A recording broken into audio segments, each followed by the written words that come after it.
What's up guys, Sean Pierce Johnson back again for another edition of Stompbox Saturday, and on the stomping block today, my Boss OC-2 Octaver.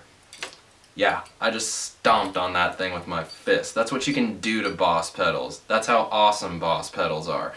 Don't let the fact that every guitar player in the world starts out with a DS1 distortion fool you. These things are road ready and they prove it time and time and again. In fact, I take this thing out on the road on my pedal board, and I'm confident to do so even though this is a 1980s Boss pedal. Now, there's a little bit of a story to this guy that I'm quite fond of. I happened to walk into an old used music shop near my parents' house in LA called Primitive Audio. Don't bother looking for it anymore, it's not there, but I just so happened to walk in on a day where the shop had just come into a guy's entire pedal collection. Bad for him, good for me.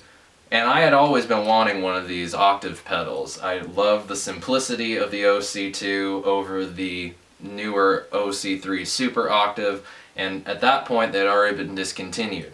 Well, on this particular day, there happened to be two OC-2s on the shelf. There was this very OC-2 Octaver that sits in front of me right now, and an OC-2 Octave. Now, you're probably wondering to yourself, what's the real difference between the two?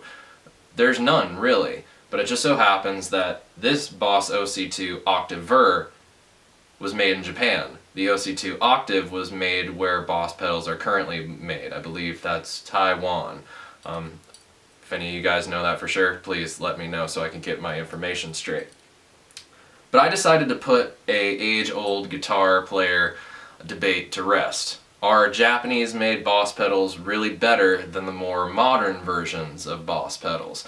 So I put both of them side by side, ran them through all the paces, A, B, clean, dirty, any way that you could possibly think about playing this pedal, I did, and came to the conclusion that the Japanese-made OC-2 Octaver was the OC-2 for me. And I'll show you exactly why I believe so. What you heard me playing at the top of the video was me playing through my rock reverb on the dirty setting with the direct knob all the way up. I have octave 1 at about 1 o'clock and octave 2 at 9 o'clock. So essentially the sound that I got going is this.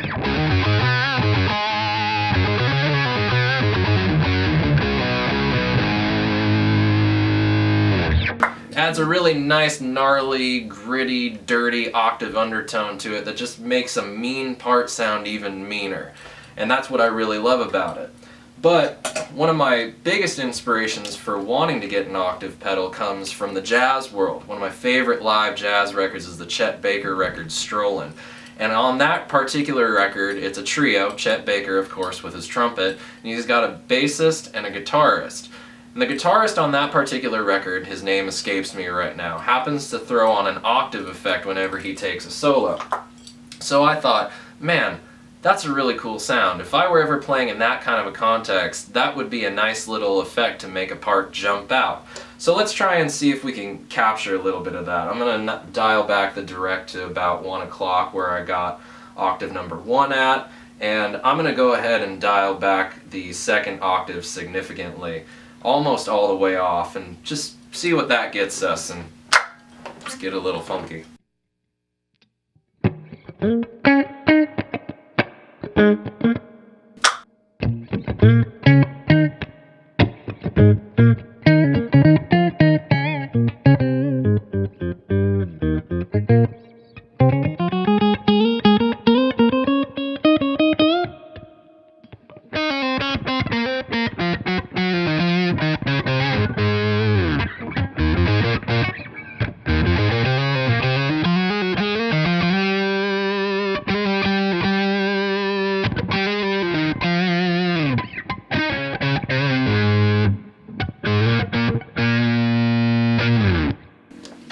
as you can see and hear, this thing tracks pitches incredibly well. It keeps up with fast runs, doesn't fart out on you when you hit some really low notes. As a matter of fact, I'm going to turn up the octave number 2, which is going to give me that same note 2 octaves below, and you can kind of see what getting some extreme settings on this can really do for you. So let's just jack up both octaves all the way up, and the direct is going to be straight up at noon, and we're just going to play around for a little bit.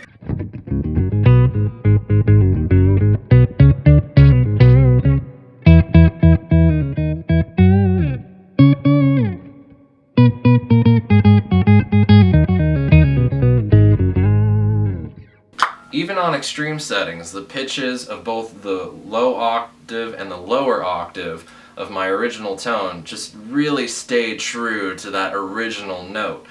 This pedal has easily got one of the coolest sounds of it, and at such a simple control layout. I mean, a lot of days it seems like pedal companies are trying to complicate their designs when really to begin with they were perfect.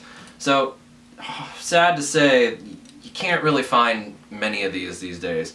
You might get lucky on eBay, you might even get lucky in a used music shop, but chances are you're probably going to have to go with some of the newer options out there. There are plenty of them, and they sound great, but for my purposes and the way that I like to play and my philosophy on tone, simpler is always better, and this Boss OC-2 hits all the right notes. Hope you guys enjoyed this look at the Boss OC-2. And I'll see you guys next Saturday for another Stompbox Saturday. Until then, cheers guys.